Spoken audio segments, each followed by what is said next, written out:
임대차 보증금을 반환받지 못하는 경우가 있습니다. 전세 사기마저 의심되는 상황도 있지만 임대인이 보증금을 반환하지 못하는 경우를 전부 전세 사기라고 할 수는 없습니다. 아무튼 어떠한 경우에도 임차인은 보증금을 반환받을 권리가 있고 임대인은 보증금을 반환해야 할 의무가 있습니다. 임차인이 계약 해지를 원하는 경우 계약 만료 2개월 전까지 임대인에게 임대차 계약을 종료하겠다는 해지 통지를 해야 하는데 임대인이 문자에도 답이 없고 전화를 받지도 않고 내용 증명마저 임대인에게 도달하지 않는 경우에는 임대차 계약 해지 의사표시가 도달하지 않아 해지 통지 효력이 없게 됩니다. 이러한 경우 상대방의 의사표시가 도달한 것으로 간주하는 의사표시 공시송달을 법원에 신청할 수 있습니다. 한편 위 절차를 거치지 않고도 계약기간이 종료하면 보증금 반환을 청구하는 민사소송을 제기할 수 있습니다. 소를 제기하면 법원에서 채무자인 임대인에게 소장 부본을 송달하여 소가 제기된 사실을 알리는데 소장 부본이 임대인에 도달하면 이로써 해지 통지의 효력이 발생합니다. 민사소송보다 빠르고 비용이 적게 드는 약식소송인 지급명령도 있지만 지급명령이 효력이 있으려면 상대방이 지급명령 결정문을 받아야 하고 이의 신청을 하지 않아야 하므로 상대방의 소재를 파악할 수 없는 경우라면 민사소송만이 가능하게 됩니다. 민사소송은 피고가 소재불명에 변론기일에 출석하지 않아도 자백간주에 의한 판결을 받을 수 있습니다. 판결이 확정되면 강제집행을 신청할 수 있습니다.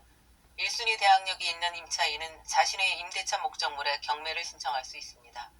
후순위라고 해서 경매를 신청할 수 없는 것은 아닙니다. 다만 임차인 자신의 보증금을 전부 배당받지 못하는 위험이 있을 뿐입니다. 경매 신청 비용은 등록세 및 경매 예납금 등이 수백만 원에 달하고 매각 및 배당까지 1년이 넘게 걸리는 경우도 많이 있습니다. 특히 1순위 대항력 있는 임차인이 있는 경우 유차를 거듭하다가 경매가 취소되기도 합니다. 따라서 대부분의 임차인은 자신이나 가족이 직접 낙찰을 받아 매매를 하거나 전세를 놓아 손해본 보증금을 해결하고자 합니다. 임차인 스스로 낙찰을 받고자 한다면 매각기일에 해당 기일 최저 매각 가격의 10%를 입찰 보증금으로 현금이나 수표를 준비해서 가야 합니다. 임차인이 낙찰을 받은 경우 입찰 보증금 이외에 나머지 매각 대금은 자신이 배당받아야 할 보증금과 상계 처리할 수 있으므로 낙찰받은 후 7일 내에 매각 대금의 특별한 지급 방법인 상계 신청을 해야 합니다.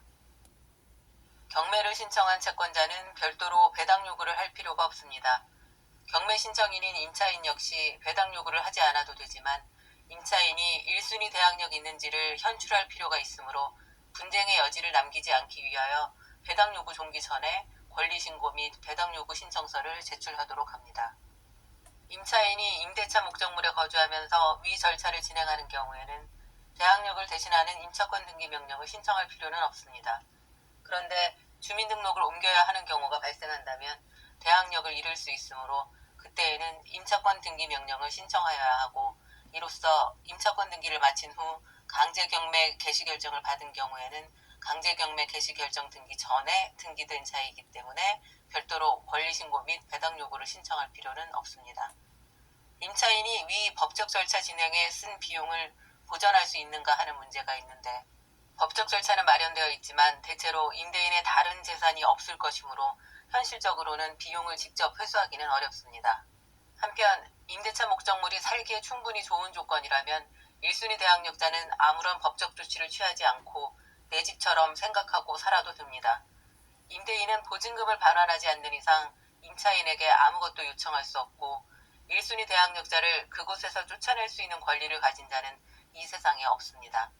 다른 채권자가 경매를 신청하고 다른 누군가가 낙찰을 받은 경우에도 그 경매 매수인 역시 1순위 대항력자인 임차인에게 보증금을 전액 반환하기 전에는 임차인에게 어떠한 조치도 취할 수 없습니다.